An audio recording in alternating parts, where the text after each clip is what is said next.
Cinema forks. ಮೊದಲನೇದಾಗಿ ನಮ್ಮ ಇಡೀ ವೀಕ್ಷಾ ನ್ಯೂಸ್ ಕಡೆಯಿಂದ ನಿಮ್ಮೆಲ್ರಿಗೂ ಹೊಸ ವರ್ಷದ ಹಾರ್ದಿಕ ಶುಭಾಶಯಗಳು. ನನ್ನ ಈ ವರ್ಷದ ನ್ಯೂ ಇಯರ್ ರೆಸಲ್ಯೂಷನ್ ಕೇಳಿದ್ರೆ ನನ್ನ ವರ್ಕ್ ಲೈಫ್ ಅಂಡ್ ಪರ್ಸನಲ್ ಲೈಫ್ನ ಬ್ಯಾಲೆನ್ಸ್ ಮಾಡೋದು.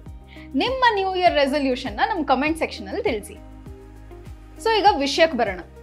ಈ ವರ್ಷ ಒಟ್ಟಾರೆ ಸ್ಯಾಂಡಲ್ವುಡ್ನಲ್ಲಿ 226 ಫಿಲಮ್ಗಳು ರಿಲೀಸ್ ಆಗಿದೆ, ಅಂದರೆ 2023ಲಿ. ಸೊ ನಾವೀಗ ನಮ್ಮ ಈ 2023ಯ ಸ್ಯಾಂಡಲ್ವುಡ್ ಜಗತ್ತನ್ನ ಫಾಸ್ಟ್ ಫಾರ್ವರ್ಡಲ್ಲಿ ನೋಡ್ಕೊಂಡು ಹೋಗೋಣ. ಇದು ಸಿನಿಮೇನಿಯಾ, ಲೈಟ್ಸ್, ಕ್ಯಾಮರಾ, ರಿಯಾಕ್ಷನ್. ನಾನು ಸುರಭಿ. ಸಿನಿಮಾ ಇದೊಂದು ಮಾಯಾಲೋಕ. ಇಲ್ಲಿ ಗೆದ್ರೆ ಸೆಲೆಬ್ರಿಟಿ, ಸೋತ್ರೆ ಪ್ರೊಡ್ಯೂಸರ್ಸ್ಗೆ ಆಸಿಡಿಟಿ. 2023 ಸ್ಯಾಂಡಲ್ವುಡ್ಗೆ ಲಕ್ ತಂದು ಕೊಡ್ತಾ ಅಥವಾ ಅಷ್ಟಕ್ಕಷ್ಟೇನಾ?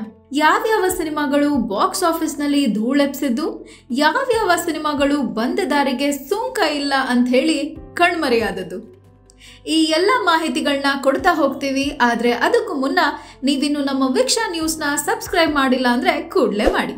ಹಾಗೆ ಪಕ್ಕದಲ್ಲಿರೋ ಬೆಲ್ ಬಟನ್ನ ಒತ್ತಿ ನಮ್ಮನ್ನ ಪ್ರೋತ್ಸಾಹಿಸಿ. ಈ ಫಿಲಂನ ಗರ್ಭಗುಡಿ ಥಿಯೇಟರ್ ಆದ ಅನುಪಮ ಥಿಯೇಟರ್ಗೆ ಹೋಗಿದ್ವಿ.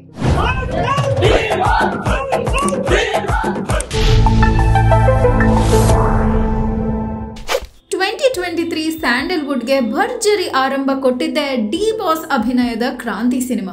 ಡಿ ಬಾಸ್ ಚಿತ್ರ ಅಂದ್ರೆ ಕೇಳ್ಬೇಕಾ?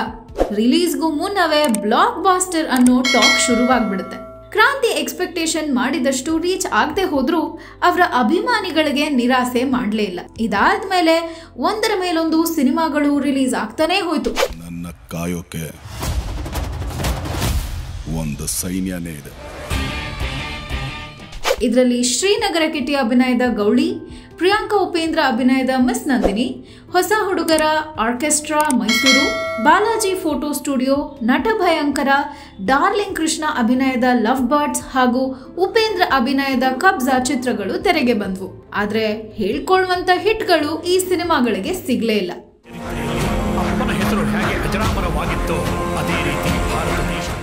ಡಾಲಿ ಧನಂಜಯ್ ಅಭಿನಯದ ಗುರುದೇವ ಹೊಯ್ಸಳ ಕೂಡ 2023ರ ಮೊದಲಾರ್ಧದಲ್ಲಿ ರಿಲೀಸ್ ಆಯಿತು.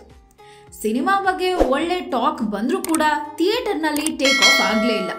ಡಾಲಿಯನ್ನ ಅವರ ಅಭಿಮಾನಿಗಳು ಪೊಲೀಸ್ ಗೆಟಪ್ನಲ್ಲಿ ನೋಡೋದಕ್ಕೆ ಇಷ್ಟ ಆಗ್ಲಿಲ್ವೇನೋ. ಇದಾದ್ಮೇಲೆ ರಮೇಶ್ ಅರವಿಂದ್ ಅಭಿನಯದ ಶಿವಾಜಿ ಸೂರತ್ಕಲ್ ಭಾಗ 1 ಹಾಗೂ ಭಾಗ 2 ರಿಲೀಸ್ ಆದ್ವು. ಆದ್ರೆ ಪ್ರೇಕ್ಷಕರ ಮನ ಗೆಲ್ಲಿಲ್ಲ. ಜಗ್ಗೇಶ್ ಅಭಿನಯದ ರಾಘವೇಂದ್ರ ಸ್ಟೋರ್ಸ್ ರಿಲೀಸ್ ಆಯ್ತು, ಆದ್ರೆ ಎಕ್ಸ್ಪೆಕ್ಟೇಷನ್ ರೀಚ್ ಆಗ್ಲಿಲ್ಲ. ಇದರ ಮುಂದೆ ಬಂತು ಒಂದು ಬ್ಲಾಕ್ ಬಸ್ಟರ್ ಚಿತ್ರ, ಅದುವೇ ಡೇರ್ ಡೆವಿಲ್ ಮುಸ್ತಫಾ. ಹೊಸ ಫೇಸ್ ಗಳನ್ನ ಪ್ರೆಸೆಂಟ್ ಮಾಡಿ ಯಶಸ್ಸು ಗಳಿಸ್ತು ಈ ಚಿತ್ರತಂಡ. ಸುಲ್ತಾನ್ ಹೊಮ್ಸ್ತವನಂತೆ, ಅಬ್ದುಲ್ ಸೆಂಟಲ್ಲೇ ಸ್ನಾನ ಮಾಡೋದಂತೆ, ಮುಸ್ತಫಾ ನೀರಿಲ್ದೆ ಪಂಚರ್ ಆಗ್ತಾನಂತೆ, ಹುಸೇನ್ ಬಂದಿದ್ದೀನಿ ಸರ್. ಹಾಸ್ಟೆಲ್ ಹುಡುಗರು ಬೇಕಾಗಿದ್ದಾರೆ. ಈ ಚಿತ್ರ 2023ರ ಸಾಲಿನ ಮತ್ತೊಂದು ಬ್ಲಾಕ್ ಬಸ್ಟರ್ ಚಿತ್ರವಾಯಿತು. ಇಲ್ಲೂ ಕೂಡ ಹೊಸ ಹುಡುಗರು ಕಮಾಲ್ ಮಾಡಿದ್ರು. ಮೋಹಕ ತಾರೆ ರಮ್ಯಾ ಅವರನ್ನ ಬಹಳ ವರ್ಷಗಳ ನಂತರ ಥಿಯೇಟರ್ನ ಪರದೆ ಮೇಲೆ ನೋಡಿ ಖುಷಿ ಪಟ್ರು. ಇದು ಫ್ಯಾಂಟಸಿ ಅಲ್ವಪ್ಪ, ಏನ್ ಬೇಕಾದ್ರೂ ನಡೆಯುತ್ತೆ. ಇದಾದ್ಮೇಲೆ ಕೌಸಲ್ಯ ಸುಪ್ರಜಾರಾಮ, ಟೋಬಿ ಮತ್ತು ಸಪ್ತಸಾಗರದ ಆಚೆ ಎಲ್ಲೋ ಸೈಡೆ ರಿಲೀಸ್ ಆದ್ವು. ತಕ್ಕ ಮಟ್ಟಿಗೆ ಯಶಸ್ಸು ಗಳಿಸ್ತು. ಇದರಲ್ಲಿ ಟೋಬಿ ಸಿನಿಮಾ ಅಷ್ಟಾಗಿ ಅಬ್ಬರಿಸಲಿಲ್ಲ. ಯೋಗರಾಜ್ ಭಟ್ರ ಸಿನಿಮಾ ಗರಡಿ ತೆರೆಗೆ ಬಂದು ಅಷ್ಟು ಕಮಾಲ್ ಮಾಡಲಿಲ್ಲ. ಅಭಿಷೇಕ್ ಅಂಬರೀಶ್ ಅಭಿನಯದ ದುನಿಯಾ ಸೂರಿ ನಿರ್ದೇಶನದ ಬಹು ನಿರೀಕ್ಷಿತ ಚಿತ್ರ ಬ್ಯಾಡ್ ಮ್ಯಾನರ್ಸ್ ದೊಡ್ಡ ಮಟ್ಟದಲ್ಲಿ ಬಿಡುಗಡೆಯಾದ್ರೂ ಕೂಡ ಬ್ಲಾಕ್ ಬಸ್ಟರ್ ಹಿಟ್ ಲಿಸ್ಟ್ಗೆ ಸೇರ್ಲಿಲ್ಲ. ಮೋಹಕ ತಾರೆ ರಮ್ಯಾ ಮೊದಲ ಬಾರಿಗೆ ನಿರ್ಮಾಣ ಮಾಡಿದ ಚಿತ್ರ ಅಂದ್ರೆ ಸ್ವಾತಿ ಮುತ್ತಿನ ಮಳೆಹನಿಯೇ. ಈ ಚಿತ್ರ ಕೂಡ ಪ್ರೇಕ್ಷಕರ ಎಕ್ಸ್ಪೆಕ್ಟೇಷನ್ ರೀಚ್ ಆಗ್ಲಿಲ್ಲ. ಈ ಕೌನ್ಸಿಲಿಂಗ್ ಎಲ್ಲ ಸ್ವಲ್ಪ ನಂಬಿಕೆ ಇಲ್ಲ ನಂಗೆ. ಅದಕ್ಕೆ Can you be a little more serious, please? ಸಾಯೋ ಮನುಷ್ಯಂಗೆ ಸೀರಿಯಸ್ ಆಗಿರುವಂತಿದಿರಲ್ಲ.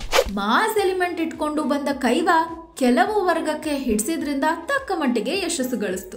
ಇನ್ನು 2023ರಲ್ಲಿ ಸಾಕಷ್ಟು ಹೊಸಬರ ಸಿನಿಮಾ ರಿಲೀಸ್ ಆಗಿದ್ದು ಥಿಯೇಟರ್ನಲ್ಲಿ ಸೌಂಡ್ ಮಾಡಲೇ ಇಲ್ಲ. Last but not the least, box office ಸುಲ್ತಾನ ಡಿ ಬಾಸ್ ಅಭಿನಯದ ಕಾಟೇರ ಸಿನಿಮಾ ರಿಲೀಸ್ ಆಗಿ ಭರ್ಜರಿ ಪ್ರದರ್ಶನ ಕಾಣ್ತಿದೆ. ಈ ವರ್ಷದ ದೊಡ್ಡ ಹಿಟ್ 2023ರ ಕೊನೆಯಲ್ಲಿ ಸಿಕ್ಕಿದ್ದು ಸ್ಯಾಂಡಲ್ವುಡ್ ನಿಟ್ಟುಸಿರು ಬಿಡುವಂತಾಯ್ತು.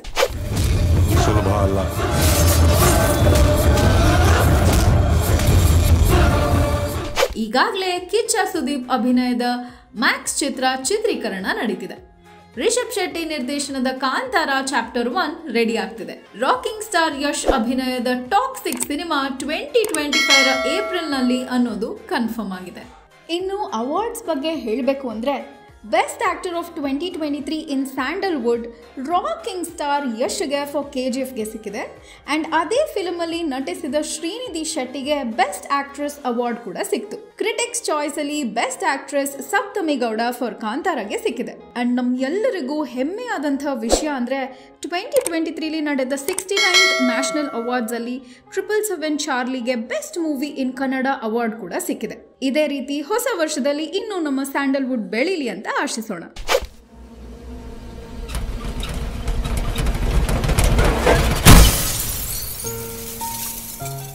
ಇದಾಗಿತ್ತು ಈ ವರ್ಷದ ಮೊದಲನೇ ವಿಡಿಯೋ. ಈ ವಿಡಿಯೋ ಇಷ್ಟ ಆಗಿದ್ರೆ ಲೈಕ್, ಶೇರ್ ಹಾಗೂ ಸಬ್ಸ್ಕ್ರೈಬ್ ಮಾಡಿ. ನಿಮ್ಮ ಪ್ರೀತಿ ನಮಗೆ ಇದೇ ತರದ ವಿಡಿಯೋ ಮಾಡಕ್ಕೆ ಪ್ರೋತ್ಸಾಹ ಸಿಗುತ್ತೆ. ಇದೇ ತರದ ಕಂಟೆಂಟ್ ಜೊತೆ ನಾನು ನಿಮಗೆ ನಾಳೆ ಸಿಗ್ತೀನಿ. ಅಲ್ಲಿವರೆಗೂ Tata, take care. Veeksha news ಚಾನೆಲ್ಗೆ ಸಬ್ಸ್ಕ್ರೈಬ್ ಮಾಡೋದು ಮರಿಬೇಡಿ. This is Surabhi signing off. Radhe Radhe.